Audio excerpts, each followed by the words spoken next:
बोलो। रिबेट जो है सर, मान लीजिए जैसा 6 लाख का इनकम है और 1 लाख रुपए का एटीसी का डिडक्शन मिल रहा है, तो फिर रिबेट मिलेगा? मिलेगा। बात हो रही है टोटल इनकम की, ग्रॉस टोटल इनकम कभी नहीं बोला, टोटल इनकम बोला। इट मींस डिडक्शन काटने के बाद जो वैल्यू आई उस वो अगर 5 लाख तक है तो आपको मिल जाएगा।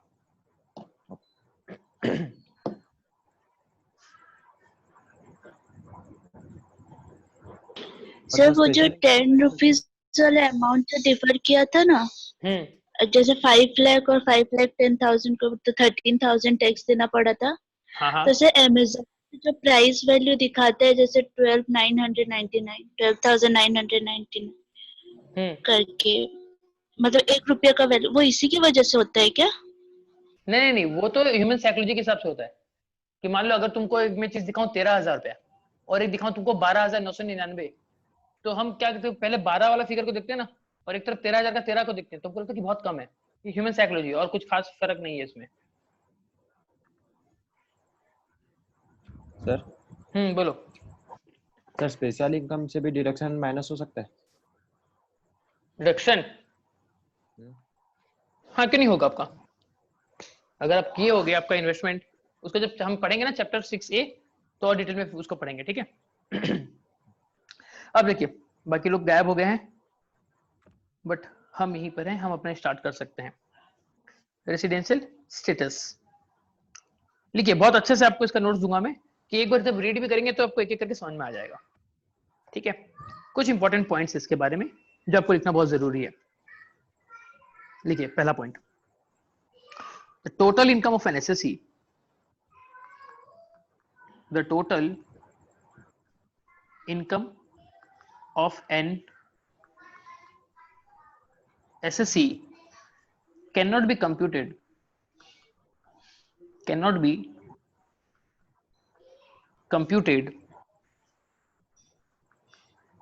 unless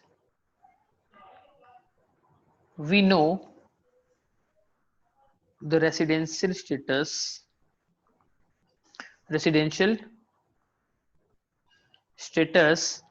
of the SSC during the previous year। आपको याद है प्रीवियस ईयर का इनकम एसएससी इंडिया में टैक्सेबल होता है, तो प्रीवियस ईयर में जो इनकम आपने कमाया उसको टैक्सेबल करने के लिए सबसे पहले आपका इंडिया का रेसिडेंट होना जरूरी है। अगर ये कंसेप्ट नहीं होता ना, तब तो पूरी दुनिया के जो भी लोग पैसा कमा रहे हैं उससे हम टैक्स ले लेते। अगर कोई बंदा यूएस में पैसा कमा रहा है, भैया तू पैसा कमाया टैक्स दे, तो वैसे हो जाता। तो इसीलिए ये इंसर्ट किया गया कि जो सिर्फ और सिर्फ अगर इंडिया का रेसिडेंट है तो वो टैक्स देगा, ठीक है। दूसरा लिखिए, the residential status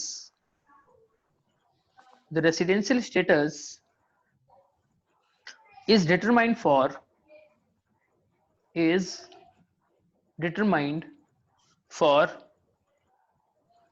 each category मतलब याद है आपको सेक्शन 2 सबसेक्शन 31 में कितने लोग थे? 7 लोग। तो वो सातों के हिसाब से अलग अलग इसने बताया है कि किसके केस में रेसिडेंशियल स्टेटस आप कैसे निकालोगे, ठीक है। each category of person separately।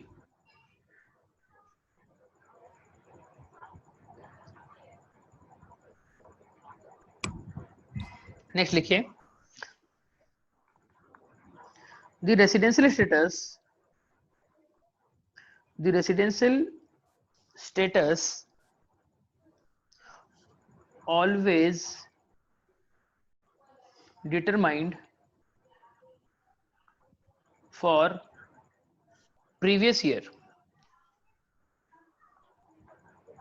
because we have to determine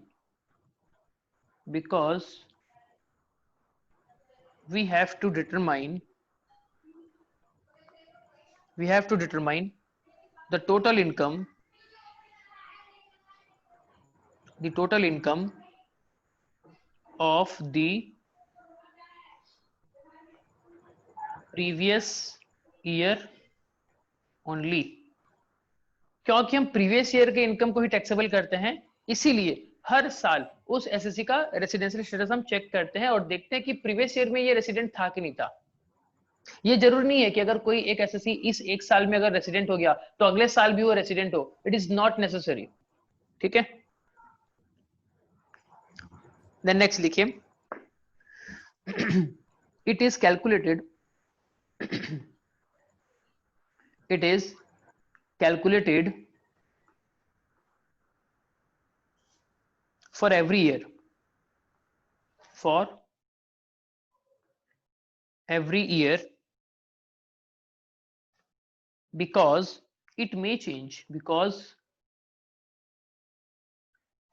it may change year to year, year to year।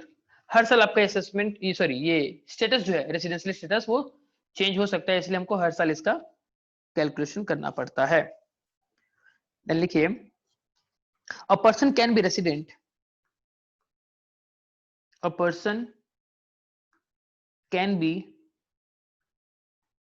resident of more than one country, of more than one country for any previous year।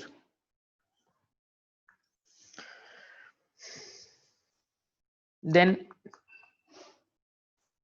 citizenship of a country, citizenship of a country and residential status of that country,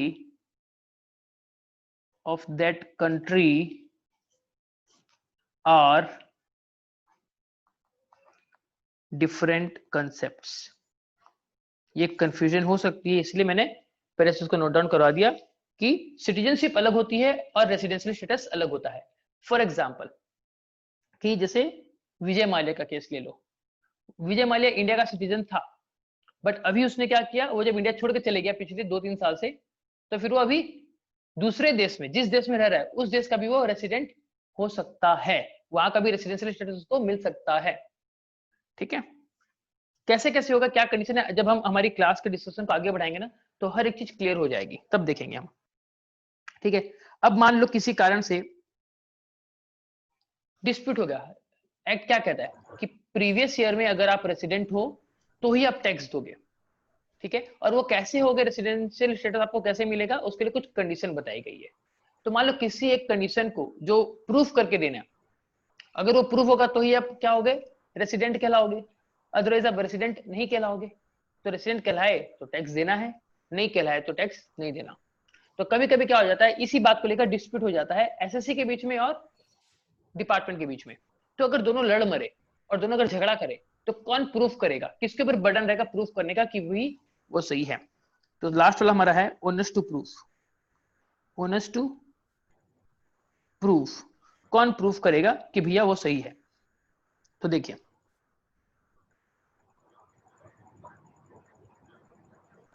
individual के case में the burden lies on the department. Department मतलब income tax department. ठीक है, मान लो मैं एक individual हूं, मैं कहता हूं कि भैया मैं रेसिडेंट नहीं था पिछले साल, इनकम टैक्स डिपार्टमेंट बोलते हैं कि भैया आप रेसिडेंट थे, तो मैं बताऊं ठीक है प्रूफ करके दिखाओ। इंडिविजुअल के केस में डिपार्टमेंट का प्रूफ करने का जिम्मेदारी आ जाएगा। अगर एक एचयूएफ है, अगर एक फर्म है और एक एलएलपी है, तो बर्डन किसके ऊपर आएगा, इट इज एज्यूम्ड दैट, उस केस में it is assumed that they are resident, they are resident. हम मानेंगे कि बाय डिफॉल्ट आप रेसिडेंट ही हो, आप इंडिया के ही हो, तभी आप यहाँ पर धंधा खोल के बैठे हो। ठीक है ना, कोई बाहर का आदमी आके एक नया सेटअप करेगा बिजनेस का, 2-3 महीना करेगा फिर चले जाएगा, ऐसे बहुत कम होता है। अगर कोई एक पर्सन बिजनेस कर रहा है, एक पार्टनरशिप फर्म खोला हुआ है, ठीक है ना, और अगर एक एचयूएफ है मतलब हिंदू अनडिवाइडेड फैमिली है, मतलब क्या बहुत पहले से वो इंडिया में होगी, तो ये प्रिज्यूम किया जाता है कि वो रेसिडेंट है। तो इसीलिए the onus to proof, onus to prove is on them, यानी कि वो HUF, वो फर्म, वो LLP, इन्हीं के ऊपर प्रूफ करने का बर्डन रहेगा, वो जो प्रूफ करके बताएंगे कि वो रेसिडेंट हैं या नहीं। देन नेक्स्ट कौन बच गया? Other SSC. अदर एसएससी में कौन कौन आ गए? कंपनी आ गया, AOP BOI आ गया, AJP आ गया, लोकल अथॉरिटी आ गया। इन सब के केस में क्या है, ये डिपेंड करता है, क्वेश्चन ऑफ फैक्ट है ये। तो लिखिए, is a question of fact, it is a duty of SSC, it is the duty of the SSC to provide all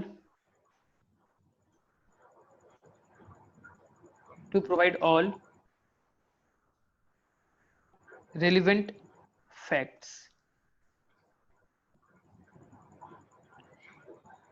समझ में आया?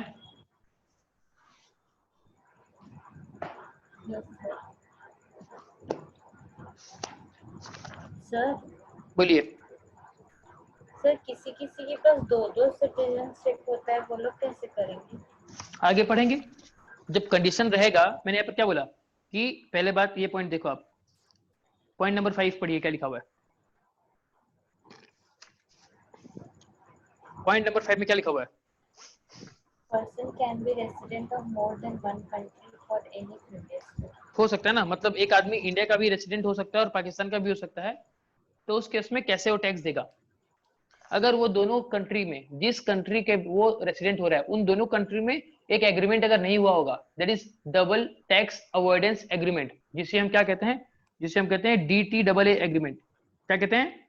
DTAA agreement, that is double tax avoidance agreement. अगर वो नहीं हुआ होगा तब तो SSC के ऊपर बर्डन आ जाएगा, उसको दोनों देश में पैसा देना पड़ेगा इनकम के ऊपर। ठीक है?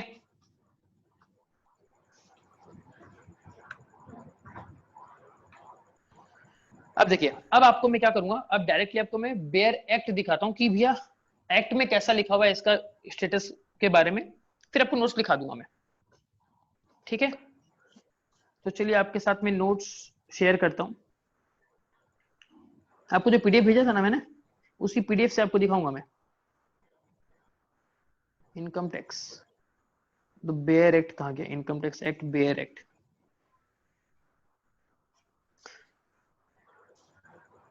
इसमें हमारा सेक्शन 6 हमको खोजना पड़ेगा।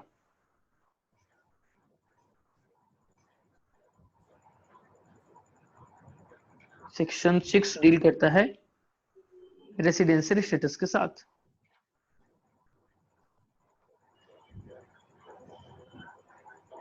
जस्ट मिनट रुके, मैं देख रहा हूं।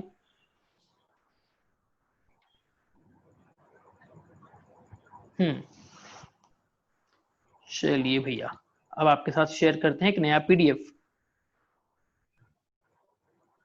कहाँ गया? ये रहा।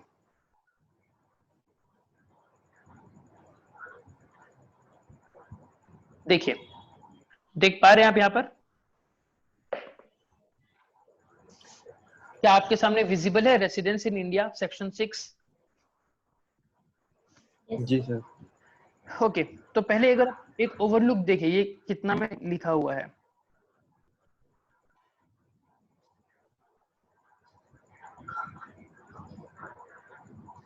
इसके अंदर सारे के सारे पर्सन के बारे में रेसिडेंशियल स्टेटस लिखा गया है। 2-2.5 पेज का है ये। मैं सिर्फ स्टार्टिंग का आपको एक बार कुछ रीड करके दिखाऊंगा, फिर डायरेक्टली नोट्स में आ जाऊंगा। ठीक है?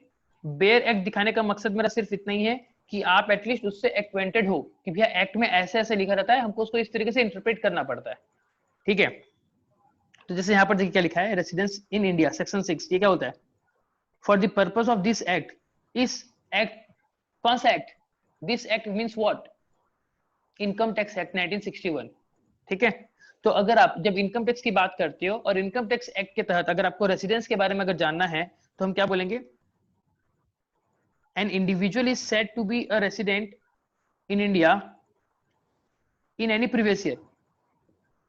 एक इंडिविजुअल को हम एक इंडिया का रेसिडेंट किसी भी प्रीवियस ईयर में कब कहेंगे, जब, अब देखिए कंडीशन,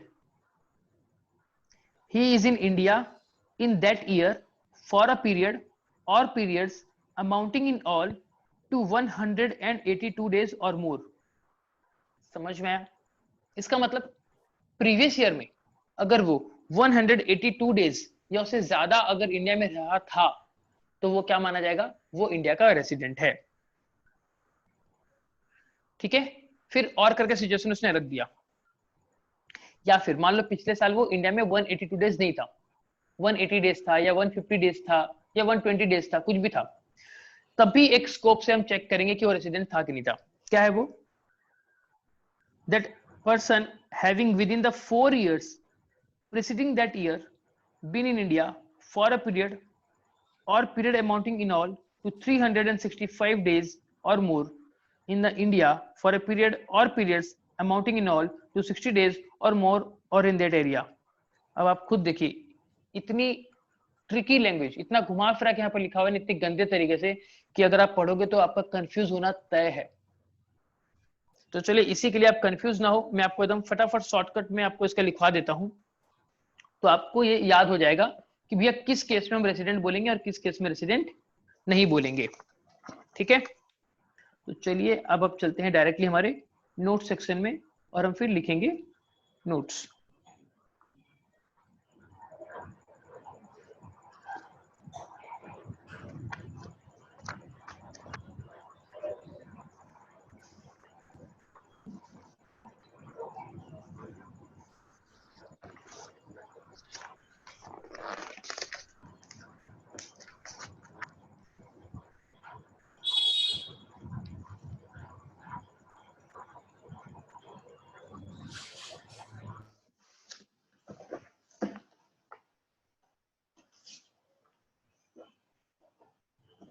चलिए अभी आपको मैं नॉर्मल नोट्स लिखा रहा हूँ, फिर बाद में उसका मैं एक समरी चार्ट जैसा भी बना दूंगा ताकि बहुत इजीली आपको उसको याद करने में दिक्कत ना हो, नहीं हो।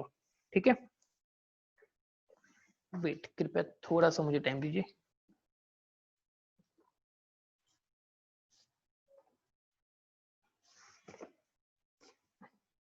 तो लिखिए,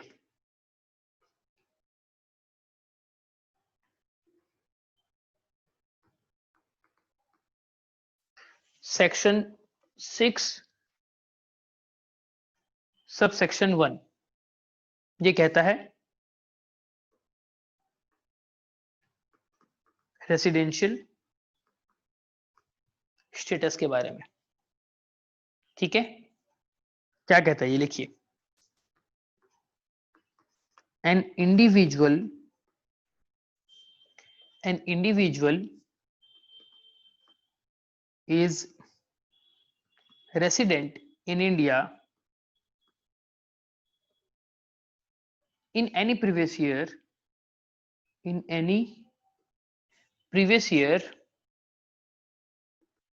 if, कब होगा, if, अब देखिए situation, condition 1,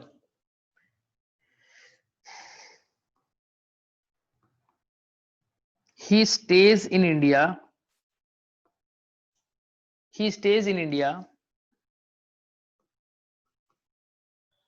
for a period of 182 days or more during the relevant previous year,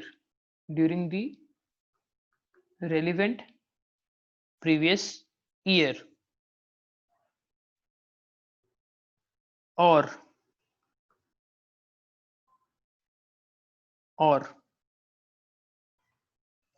option B, अगर पहला में फुलफिल नहीं हो पाया, पहला कंडीशन क्या है, 182 डेज या उससे ज्यादा इंडिया में होना चाहिए पिछले साल में, और अगर वो फुलफिल नहीं कर पाया, मतलब 181 डेज हो गया या 180 डेज हो गया या 100 दिन हो गया, ठीक है, तब भी हम एक और मौका देंगे चेकिंग करने का कि वो इंडिया का रेसिडेंट है कि नहीं है।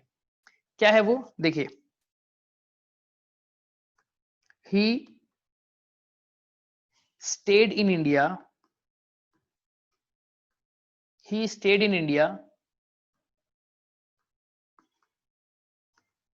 for a period of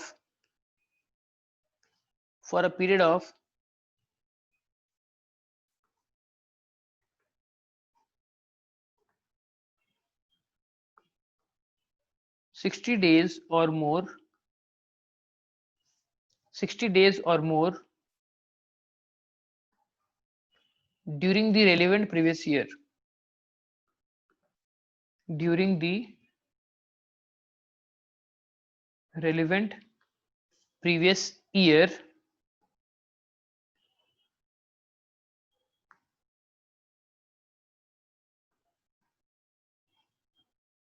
and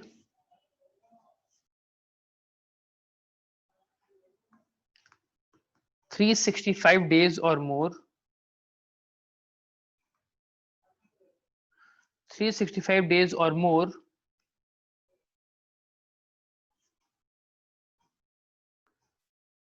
during 4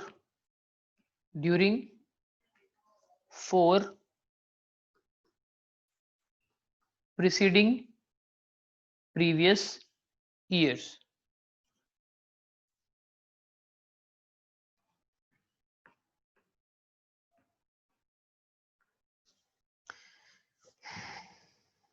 Then लिखिए if the above conditions are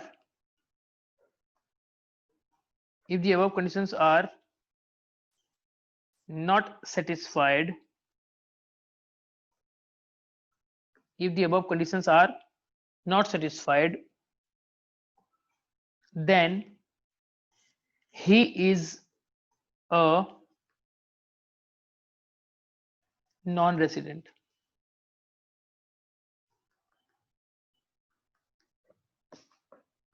Then he is a non-resident.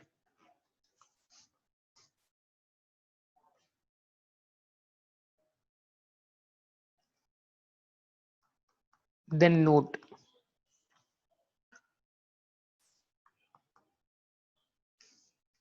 लिखिए the day on which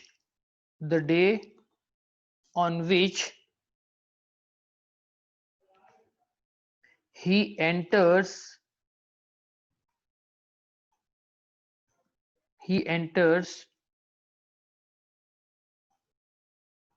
India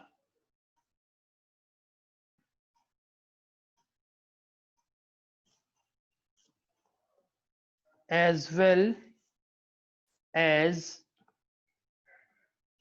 the day on which he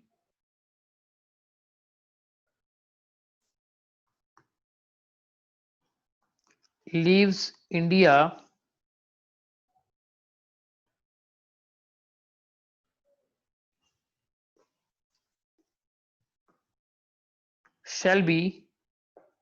shall be taken into account as the stay of individual in India. ये आपका act जो कह रहा था उसका simple सा summary, थोड़ा सा सुधार के नोट्स। अब एक बार इसको देखिए।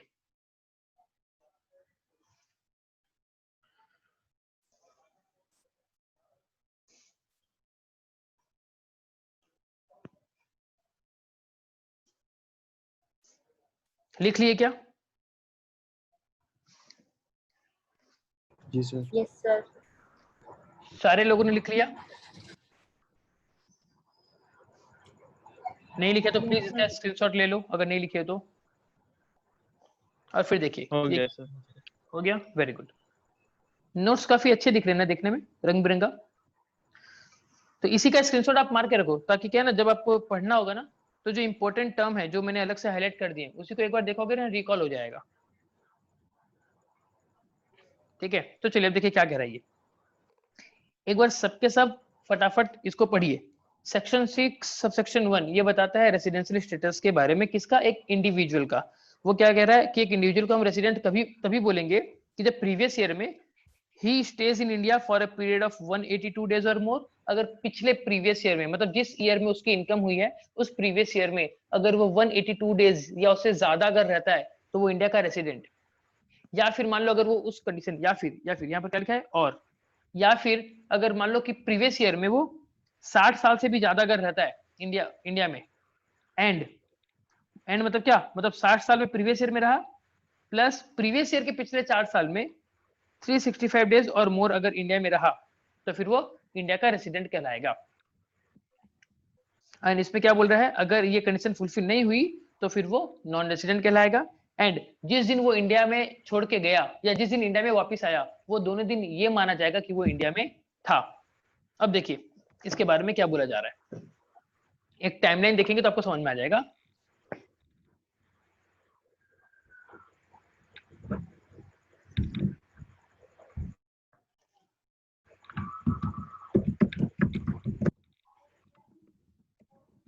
देखिए ये आपका असेसमेंट ईयर 2020-21 जो कि अभी चल रहा है, ठीक है। इस असेसमेंट ईयर का प्रीवियस ईयर कौन सा हो गया, 2019, क्या कर रहा हूं मैं, 2019-20, ठीक है। और इसके पहले के 4 ईयर और ले लो, 1 2 3 4,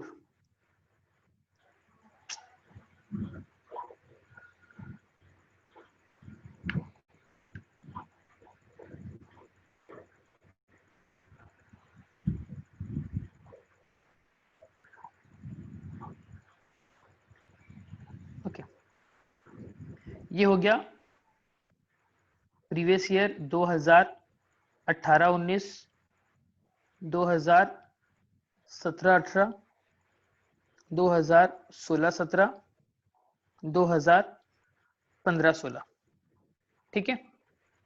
अभी आप सिर्फ फर्स्ट ईयर में फोकस करो, इतने पार्ट को फोकस करो, ठीक है। यहां पर हम क्या कर रहे हैं, इस असेसमेंट ईयर में प्रीवियस ईयर का जो कम था वो उसका टैक्सेबल होगा कि नहीं होगा वो हम चेक कर रहे हैं, ठीक है। तो इस असेसमेंट ईयर में कुछ चीजें नोट करने वाली है। इस असेसमेंट ईयर में टैक्स कब लगेगा, जब प्रीवियस ईयर में एसएससी रेसिडेंट होगा। और प्रीवियस ईयर में एसएससी रेसिडेंट कब होगा, जब प्रीवियस ईयर में अगर हमारा रेसिडेंट जो है, एक मिनट रुकिए, अगर प्रीवियस ईयर में हमारा रेसिडेंट, ये हमारा रेसिडेंट अगर प्रीवियस ईयर में 182 डेज और मोर अगर इतना पीरियड वो इंडिया में रहा तो फिर ये मान लिया जाएगा कि वो रेसिडेंट है और 2019-20 का इनकम जो है वो इस साल वो उसके ऊपर टैक्स पे करेगा। आपको ये समझ में आया? This is our very first scene. Section 6 subsection 1 का क्लॉज ए क्या कहता है, if he stage in India in previous year 182 days और मोर तो वो क्या कहलाएगा, इंडिया का रेसिडेंट कहलाएगा। और प्रीवियस ईयर में जो भी उसने इनकम कमाई उस इनकम के ऊपर वो क्या करेगा, टैक्स का भुगतान करेगा। अगर आपको ये बात समझ में आ गई तो प्लीज बताइए कि हाँ समझ में आ गई। Yes sir. हाँ सर। फटाफट ये एग्जांपल आप लोग नोट कर लीजिए, नोट कर लिए? Yes sir. अब देखिए, मान लीजिए कि किसी कारण से वो इस साल 182 डेज नहीं रह के 120 डेज रहा, ठीक है। हो सकता है ना कि मान लो कि मैं अप्रैल मई जून में मैं क्या था, मैं इंडिया में था, फिर जून के बाद क्या चले गया, मैं यूएस चले गया और उसके बाद फिर वो यूएस में ही काम करने के लिए रह गया और आया नहीं, या छुट्टी पे गया था और कोरोना के कारण फंस गया। अच्छा, कोरोना से रिलेटेड एक आ गया असेसमेंट ईयर में, एक अलग से इसका अपडेट आया था, आपको बाद में बताऊंगा मैं। फिलहाल नॉर्मल केस डिस्कस करते हैं। हाँ, तो मान लीजिए कि मैं क्या किया, मैं बाहर चले गया घूमने के लिए और वहां मेरे को इतना अच्छा लगा, मैं घूमते रहा और फिर वापस इंडिया आया नहीं, 6-7 महीने तक तो इंडिया आया नहीं। तो मीनवाइल ये हुआ कि प्रीवियस ईयर में मैं सिर्फ 120 डेज ही इंडिया में था। तो अगर हम नॉर्मल कंडीशन पढ़े सेक्शन 6 सबसेक्शन 1 की, जो बताता है रेसिडेंशियल स्टेटस एक इंडिविजुअल का, तो वो क्या कहता है कि प्रीवियस ईयर में आपको 182 डेज या उससे ज्यादा इंडिया में होना चाहिए। तो यहाँ पर तो मैं तो लेस देन 182 डेज हूँ, तो इसका मतलब क्या मैं रेसिडेंट नहीं हूँ? हो सकते हो, क्योंकि भैया आज तक तो आप इंडिया में थे ना, है कि नहीं? कभी कभी क्या आपका फैक्ट भी देखा जाता है, सिर्फ बाहर से जो दिख रहा है वो उसको नहीं पकड़ेंगे, एक्चुअल फैक्ट और इंटेंशन भी देखा जाता है। तो उसमें गवर्नमेंट ने क्या बोला, ठीक है अगर आप इसमें अगर फेल हो गए, इसमें अगर आप फेल हो गए तो हम और एक ऑप्शन दे रहे हैं, आप उस और वाले ऑप्शन में चेक कर लो। और वाला ऑप्शन क्या कह रहा है? और वाला ऑप्शन ये बोल रहा है कि भैया प्रीवियस ईयर में आपको क्या करना है, just a minute, previous year में आपको 60 डेज और मोर, इस प्रीवियस ईयर में आपको 60 डेज और मोर अगर आप इंडिया में थे, प्लस मतलब एंड साथ ही साथ इसी प्रीवियस ईयर का पिछले 4 प्रीवियस ईयर में, मतलब क्या, अब देखिए ध्यान से देखिएगा, इसी प्रीवियस ईयर का पिछला 4 प्रीवियस ईयर, मतलब ये फर्स्ट, इसे क्या कहते हैं हम, प्रीसीडिंग प्रीवियस ईयर, मतलब जो प्रीवियस ईयर का भी प्रीसीडिंग है तो उसे प्रीसीडिंग प्रीवियस ईयर बोलते हैं। तो प्रीसीडिंग प्रीवियस ईयर 1, 2, 3 एंड 4, मतलब इन 4 सालों में इन टोटल कम से कम आपको 365 डेज और मोर आपको इंडिया में होना जरूरी है। अब वो किसी भी साल हो सकता है, मान लो फॉर एग्जांपल इस साल 90 दिन था, इस साल 120 दिन था, इस साल 3 दिन था, इस साल 180 दिन था। अगर आप ऐसे इसको काउंट करोगे तो ये क्या हो जाएगा, 180 प्लस 120, 300 प्लस 90, 393, तो इन टोटल कितना हो गया, 393 डेज हो गया। तो अगर ऐसा भी हो इतने दिन भी अगर इंडिया में था और प्रीवियस ईयर में 60 दिन था, तब भी हम उसको क्या मानेंगे, इंडिया का रेसिडेंट मानेंगे। प्लस एक और कंडीशन क्या बोल गई थी, जिस दिन वो इंडिया को छोड़ के गया और जिस दिन इंडिया में वापस आया, वो दोनों डेट को ये माना जाएगा कि वो इंडिया में था। चलिए इसका भी फोटो आप लोग उतार लो। आई होप आपको बात समझ में आ गई होगी। आई आपको बात समझ में? अब देखिए इस पिक्चर को समझने के बाद अब फटाफट मैं चाहूंगा कि आप लोग जो मैंने यहां पर लिखा है ना उसको मन ही मन एक बार रीड आउट कीजिए और फिर आप बताइए आपको समझ में आया कि नहीं आया। मन ही मन बट ईमानदारी से प्लीज रीड कीजिए, आपको समझ में आएगा।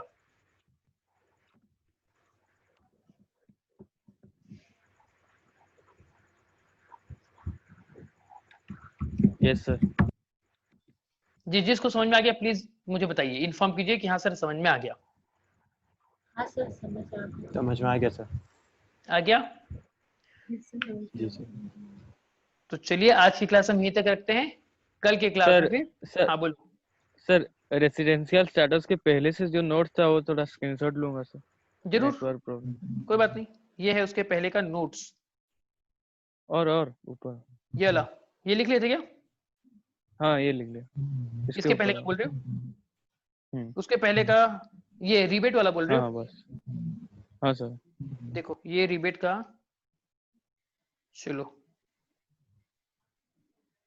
ये ले लो। Yes sir. और हाँ, ऊपर ये हमारा आज का रिबेट का नोट्स था,